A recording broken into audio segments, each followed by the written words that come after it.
to the audience.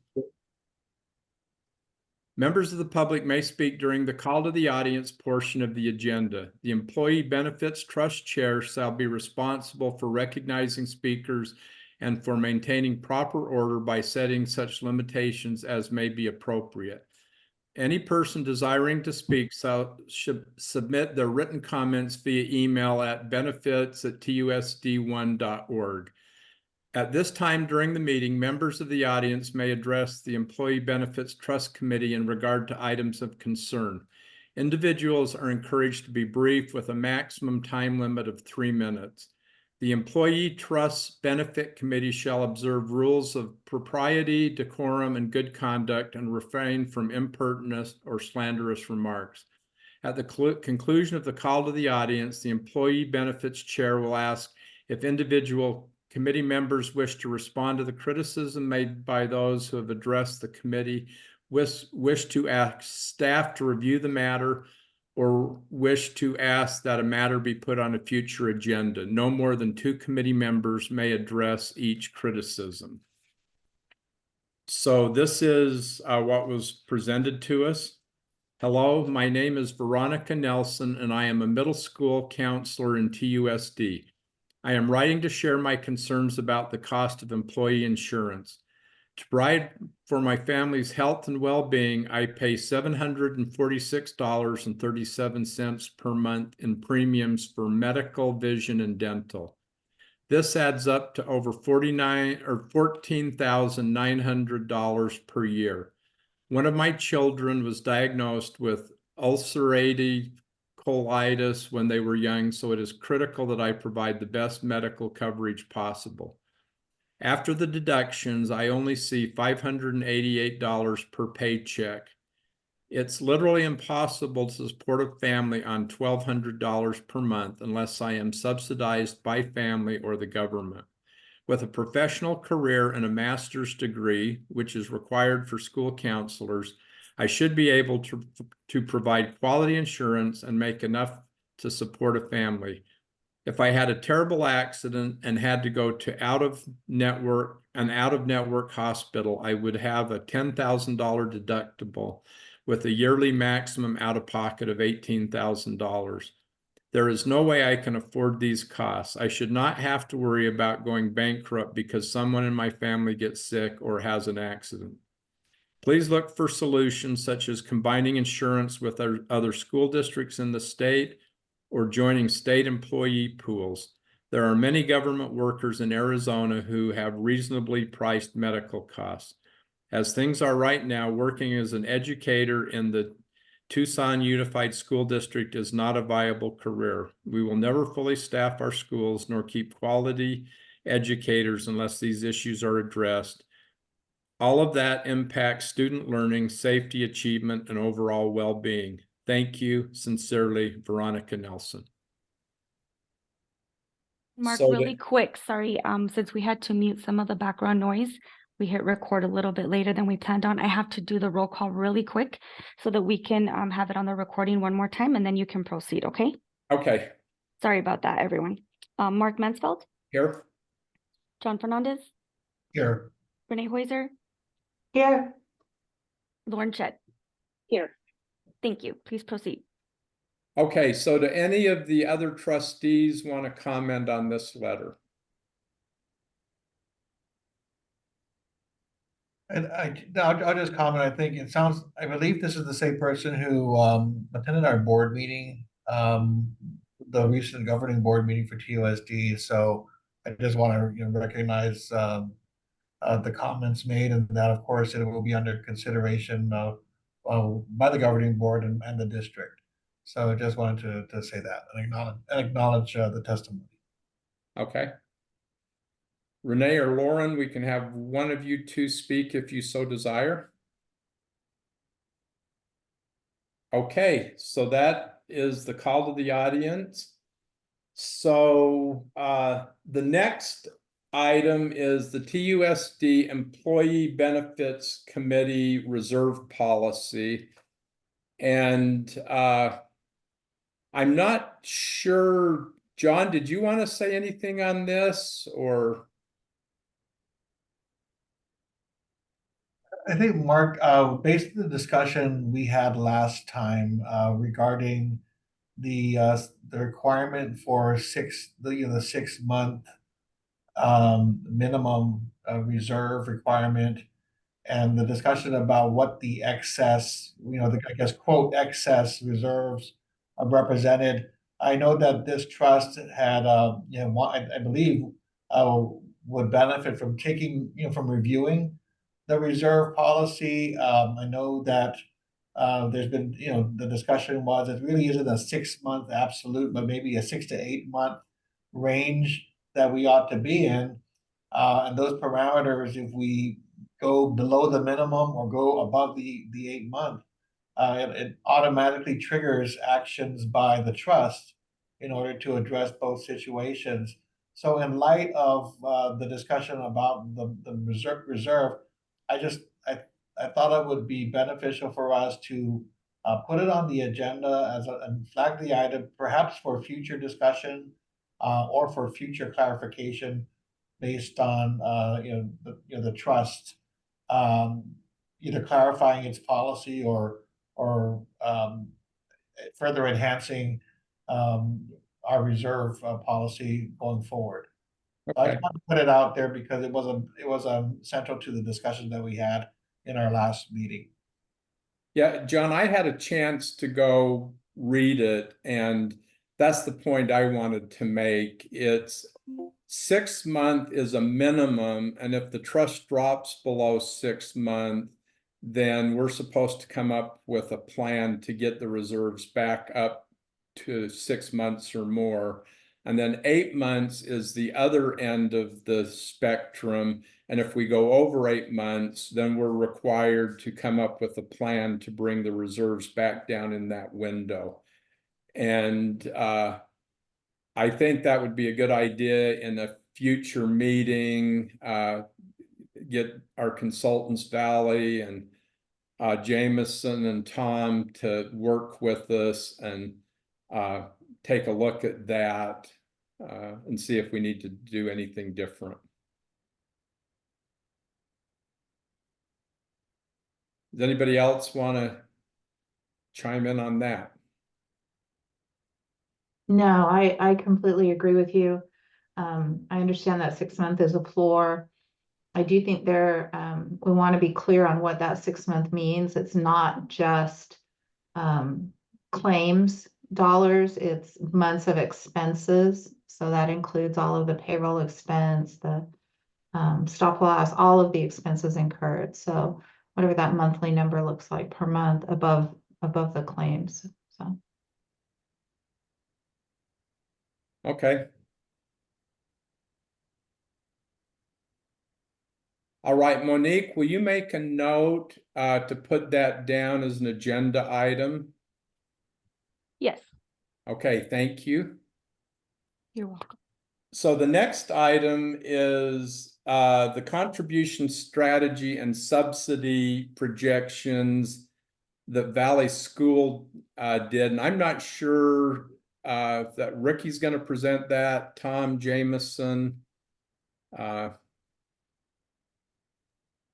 why don't we have Valley go ahead and make their presentation.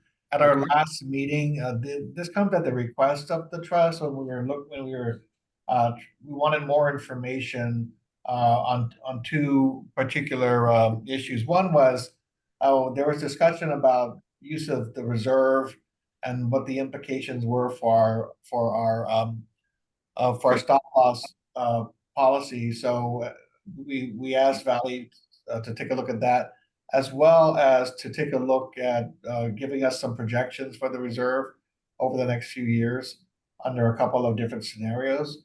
So Valley has come back, and I think Jameson or Tom, whichever you wants to run us through that, that'd be great.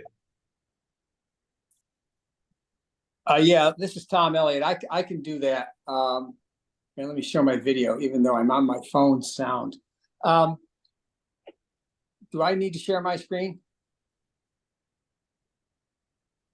Yes, please. And you should have access to do that. I fixed it when we started. All right. Or I can. Yeah. Can everyone see what I have? Yes. Yes. Good. Okay, so what we did was simply did a little 4-year thing and looked at claims as expected. And then we looked at claims less than expected and more than expected. So I'll start with as expected, and it'll be easier when we look at the others. So 23-24 year, beginning reserve balance with a little less than 26 million. We were using, and that's for this year, using a million, a little over a million, 1,043,000 from reserves to fund the claims. So the contributions were only $34 million. The expected claims 35 leaves a projected ending balance of 24.9. The 6-month minimum is 18. So it's 6.8 million to the good. I would point out while we were talking about the 8-month, if you looked at an 8-month thing, that's about 24 million, which I think, yeah, an 8-month thing would put you at 24 million, which would put you, the projected ending balance is about 900,000 over that, or 800,000 over that. But anyway, so that's what I did in 23-24. So in 24-25, claims run as expected. The 24,930 is the beginning balance, and you can see the additional. It's now $2.8 million that the district has asked come from reserves, which is the million from the prior year and the increase for this year. Meaning contributions would be 33.2. Expected claims are now at 36,149, and the expected claims in both 23 and 24 came right off of Jameson's underwriting. So I do want to point something out, Tom. Go. When you say expected claims, you're talking about also the stop loss cost and the admin cost, because it's coming off my underwriting that include both, right? Or are you looking at just It's coming off your per employee per month claims before you add fixed expense. Okay. I just wanted to clarify that. Okay. Thanks. And that's a good number, right? Yeah, but as Renee pointed out, the intent of the minimum 6 months is to include stop loss and all the other fees. But it doesn't say that. When I read the reserve policy, it clearly said 6 months of claims. But so Okay. I can adjust it if that's the case, but this is more painting a picture. But I actually read the reserve policy, and what I thought it said was 6 months of claims. But be that as it may. Tom, and that's why we need to, in our next meeting, have an in-depth discussion. Right. I mean, I can call the policy up if we want to read it, but I'm pretty sure that's what it says. But anyways, this paints a picture, and I think that's what Renee was looking for, is what's this look like if we keep doing this? So back to 24-25, an increased amount of reserves to pay the expected claims. There's the contributions of 33, claims of 36, projecting ending reserve balance is 22. The reserve requirement minimum 6 months is now 19. You can see there's an excess of 2.4. Go up to 25-26. I just increased claims by 8.5% for the 25-26 and 26-27 year. You go through the same thing, and you can now see that the reserves are 2 million, a little almost 2.1 million under. That's highlighted in yellow, under the reserve requirement, which has gone now to 21.2. And then you just continue into 26-27. You can see the beginning balance is the 19,178. We maintaining the 2.8 million, contributions of 39, expected claims 42, ending balance is 16. The reserve requirement is 23, and it's 6.7 under the reserve requirement. So that's if things ran as expected. And John and I talked. He thought it was reasonable to do a 95% of expected and then 105, and that's what you're going to see. And under the 95, I mean, I don't have to go through either numbers, but you can see things don't start going south until the end of the 26-27 year, where you're going to fall below your minimum requirement. Because at the end of 26-27, you have over your minimum requirement only about $880,000. And then when I go down to claims running at 105% of expected, logically, you can see what happens at the end of the 24-25 year, next year. You can see it's 1.1 million under the minimum reserve requirement of 19.6, the ending balance. All that projection makes sense? Yes. Yeah, so I mean, it paints the picture logically, you knew what would happen. But it depends on what are claims gonna do. I didn't factor in investment earnings. I didn't factor in anything else but the expected claims and the difference in contributions. I think that's what, Renee, I think that's the picture you wanted to see. That's exactly it, Tom. Thank you so very much. I do Okay. appreciate that. Okay. I do, and my only caveat would be that we do need to look at the policy because I think the policy states premiums, claims, premiums, and expenses is the way that it reads. Really? But yes, this is exactly it, Tom. Thank you so much. Right. So, you know, if we know if that's another 8% or whatever, then we just have to adjust these numbers by that 8%. I could do that, but. Okay. And Any then, go ahead. no, please, go ahead. I was just gonna say, any more questions or things of that nature? No. Okay. I don't have anything else on this unless there's questions. I just have one quick question.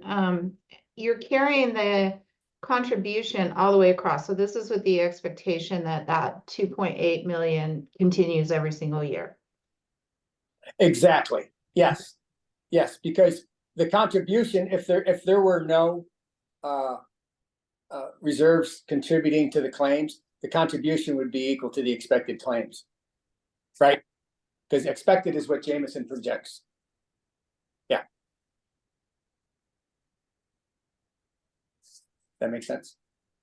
Yeah, that assumes you're holding, I mean, you're just holding things kind of steady after, after this year's Yeah. proposed contribution of 2.8 from the reserve, so. Right, I didn't show any increased, I Okay. just left that same number there. I think if I could just add, Mark and trust members, thanks, Tom, just for running this. I mean, just gives us kind of a couple of scenarios, a little bit of sensitivity analysis to the I guess base projections.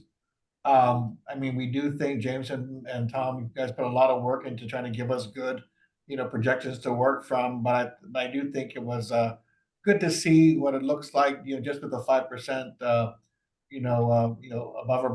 above or below those projections to see what the timing would be for when reserves would go into the red.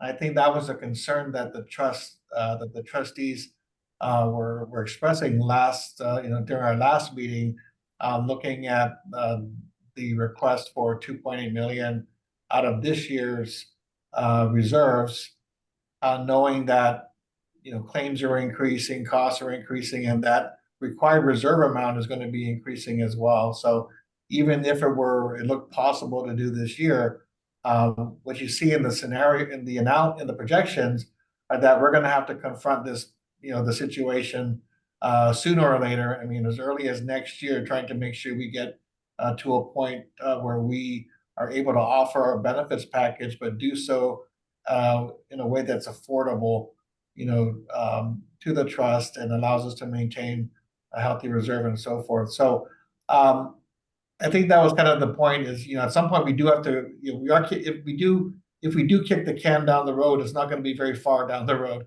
before we all have to come together and really think through how we're going to approach benefits going forward.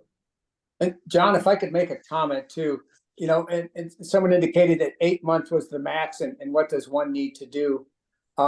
I did a quick calc, and 8 months is it's essentially 24.1 million. And under this projection, if things went as expected, ending reserves were at 26.7, which means they're about 2.6 million over that 8-month mark. And again, that was looking at if things run as, oops, I was at the 95. It's different at the expected. But you do have, no, it's the same. Yeah, it's the same. So you do have a little room, but then you don't know how things are going to run. I will say this year, through December, you were at 85. I don't have it in front of me, but memory says 85. But we don't know the next 6 months. But I'm just saying, it seems like you have room above that 8-month mark, is what I guess what I'm trying to say. I guess, I think the clarification that we need, Tom, I mean, not this meeting, but as we move forward. Uh-huh. I think our understanding is that we try to hold a reserve in that 6 to 8 month range. Mhm. And what's built into our policy is that we have actions that are required when we, go below that minimum of 6 months or go above the 8 months. And so for the purpose of, our continued operations, that 6 to 8 month reserve does not represent, in our eyes, an excess. Because, the way we determined it, we've looked at 8 months to 6 months as the target range, and it'll vary from year to year. And we've set the 6 month and 8 months parameters as when action is required to, ensure that we don't go below or above. So I just want to say that's what we want to review going forward. How does that, is that policy in line with, what we see in other districts and other types of plans or other trusts? Maybe do a little bit of that due diligence again so that we, feel confident in that reserve policy as we, move forward and have these continued discussions. Yeah, and I think another part of that conversation is your stop loss level, which is kind of the next board item. Jameson, when you do your projections, do you do a statistic, or do you shoot for a statistical, like 50-50 of hitting 100%, or, do you do a confidence level? I just have my own confidence level. No, I'm just kidding. No, I don't actually test the projection off the confidence level. But what we do, because we do the normalization process, that allows us to like with Valley Schools, I've been 1% off in 13 years. So when I'm managing that trust as a whole, so our methodology has kind of built in. I'm happy at 95. I'm happy at 105. So that's kind of my ultimate goal.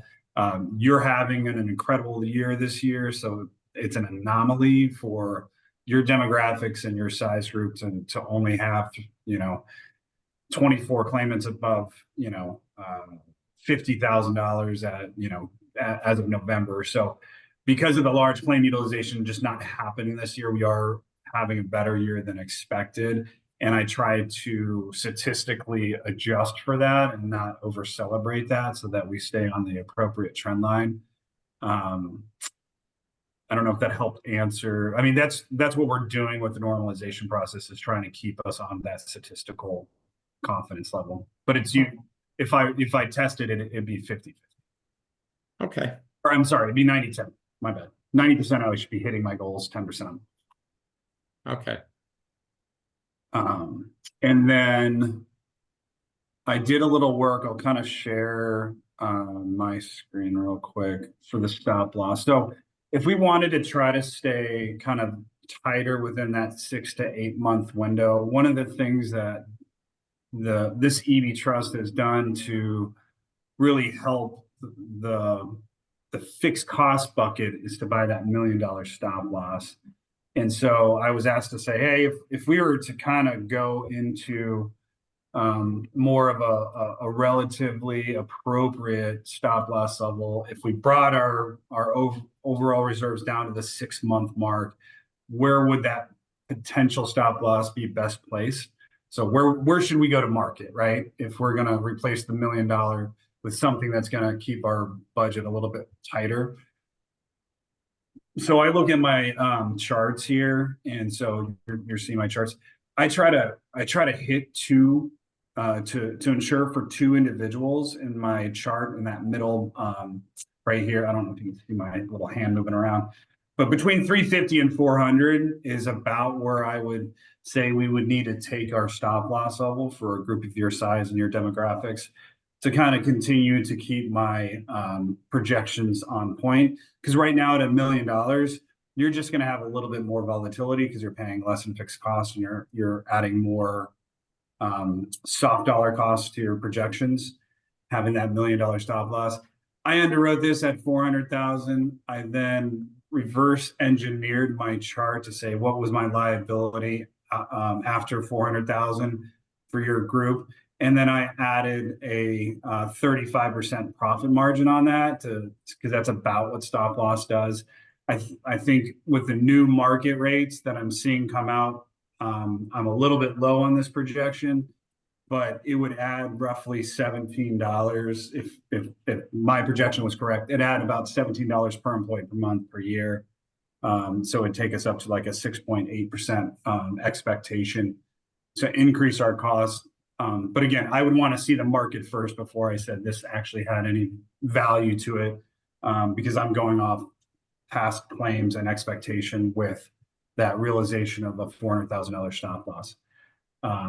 So, But that's typically how I look at stop loss. so Jameson, I just want to make sure that I understood. You're saying that if we drop from 1 million to 400,000, that would be a 6% increase to the cost of the trust? Yeah, or higher. I think I'm kind of low, to be honest. I think if we went to market, I mean, you don't have any ongoing claims, so they would be really rating you more on your demographics. But when I look at where I would potentially rate you for your risk, it would add about $18 per employee per month to what your current fixed cost is to go to $400,000. And I'm kind of saying that's more based on the 2023 chart that I have. I'm hearing that chart's going up about 25% for 2024, just because of the volume we've seen above 150,000 in the last 12 months. So we don't have our new charts out yet for 2024 projecting for stop loss. That, in my opinion, Jameson, that's huge. I mean, Yeah, we had you guys- we had a 5% increase due to inflation this year. We could be talking 6% or more, depending on, 'cause I know the insurance market's kind of gone crazy, plus inflation. That could push us high double digits. Yeah, and then every year you're going to expect that stop loss to go up 14 to 17%. So it's different when you're taking 14 to 17% on, your current stop loss rate.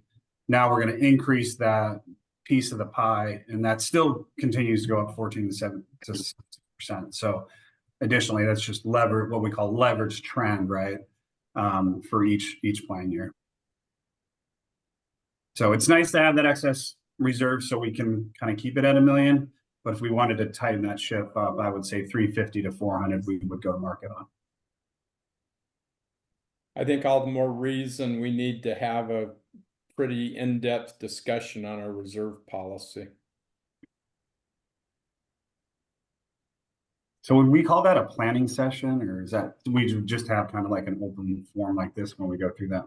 No, we'll put it down as a formal item, make sure you guys have time to, you guys always do great presentations and, so we'll work with you ahead of time to make sure. Cool, that'd be great. Any questions from others on this?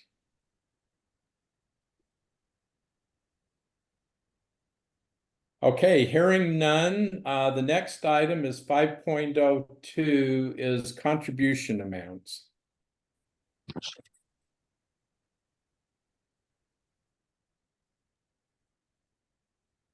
So Mark, I guess the reason for this meeting is during last meeting, we were looking at a proposal to offset the increases for the employer and the employee in the 2024-2025 plan. And as a result of that, we had Valley Schools go off and do additional work to provide some information for us so we can understand the implications of taking that step on future reserves, on our stop loss costs and so forth. And I don't know if we share the same sentiment, but I do, from the last meeting, I do think we are all concerned about dipping too far into our reserves at this point, knowing what's ahead, right? Knowing that we're gonna have to deal with the fact that costs are continuing to rise.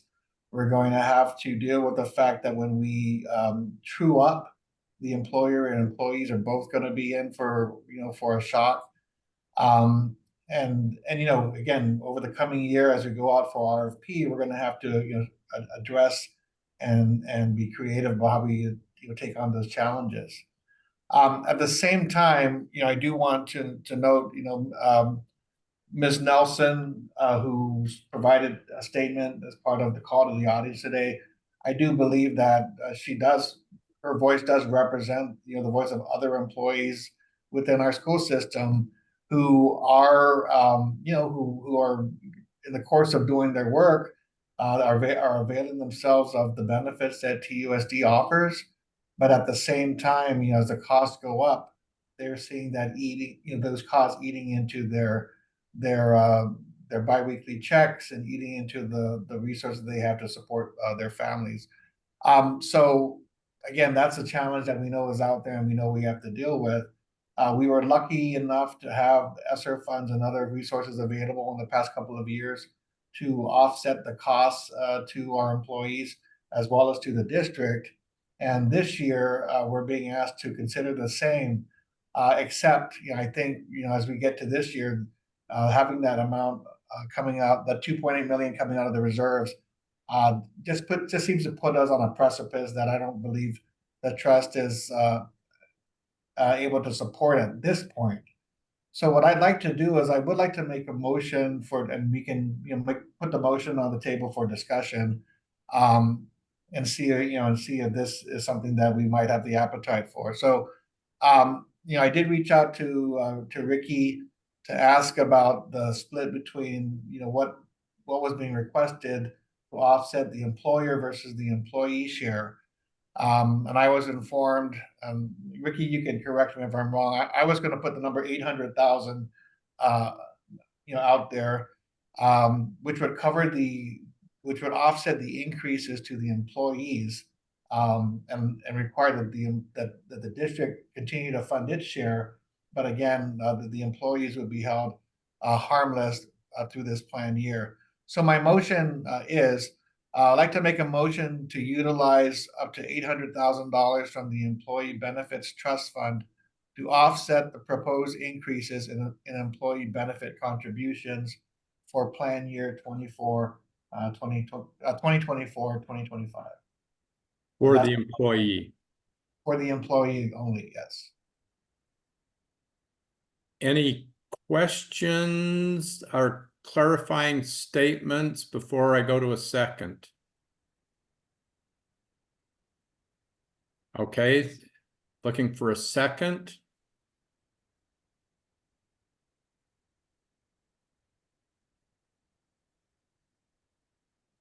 I'll second the motion for 800,000 for the employee side. Okay. Oh, sorry, Does Renee. that open it up for discussion? Because Yeah. the only thing I want to say, and here's my fear, is the cliff for the employee. And I think that we're doing two things here. We're definitely preserving the health of the trust in a much better manner than we were talking about at our last meeting. But I still share the employee concern, even if you just low estimate a 4% a year average. And I can't remember the last year there was an employee increase, but I want to say we're coming into either year 3 or 4. They're going to be looking at 16 to 20% right off the top, next year when they hit that cliff. And I just, that's huge. That's huge too. People like the call to the audience letter that we just saw. And so I guess with seconding the motion, I want to say we have to have a strategy for that cliff because those employees are going to hit it next year. We can't continue to subsidize. We had that conversation last year. And what are we going to do to prevent them from seeing those huge double-digit increases in the premiums? I mean, Yeah, I would just like to, say I agree with Renee's comments. I mean, just to be candid, this does, again, kick the can down the road for next year, but it means we're going to have to grapple with this again when next year comes. Of course, even I think we talked about the process for going out for RFP and so forth, and of course the realization that that's not necessarily going to change the picture dramatically for the cost of health insurance. But I think maybe this is the opportunity, and as we're discussing right now, that it's the last couple of years we were able to do this with a little with extra available resources. This year is a harder decision. We're going into the reserves. We're certainly not doing it at the full request that came forward, but I know there is a concern by trustees to address the cost for employees.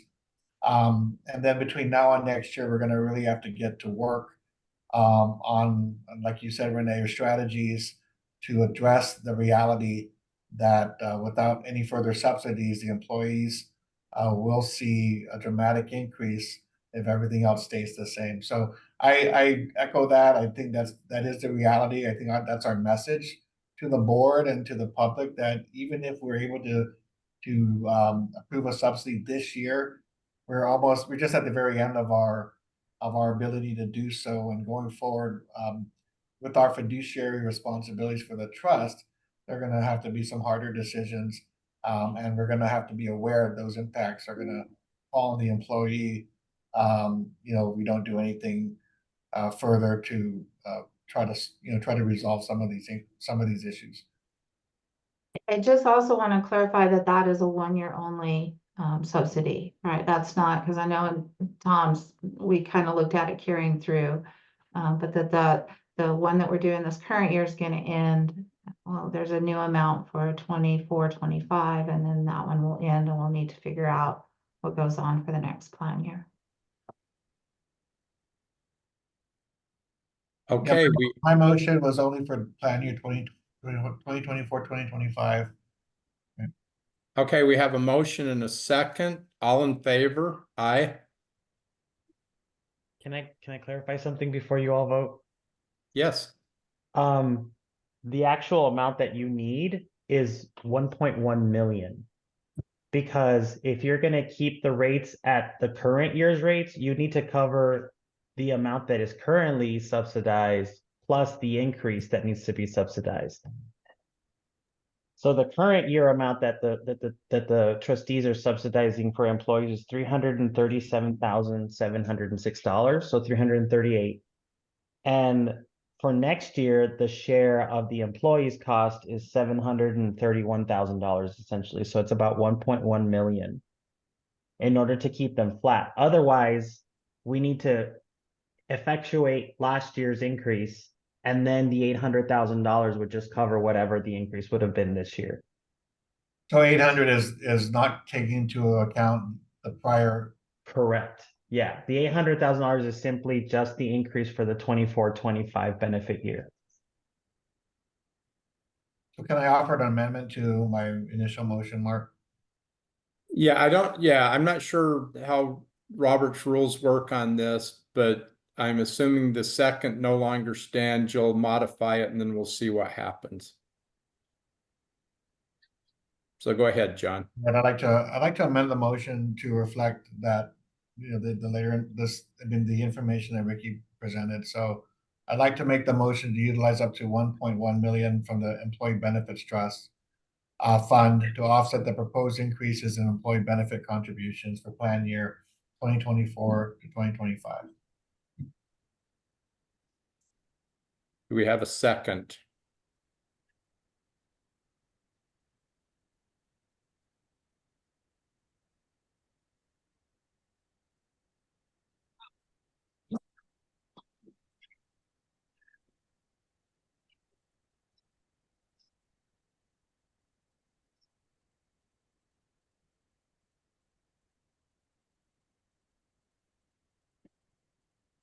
Okay, I don't like to do this, but I will second it.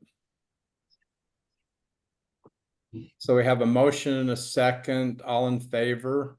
Aye. Aye. Aye. Aye. Okay, the motion passes 4-0.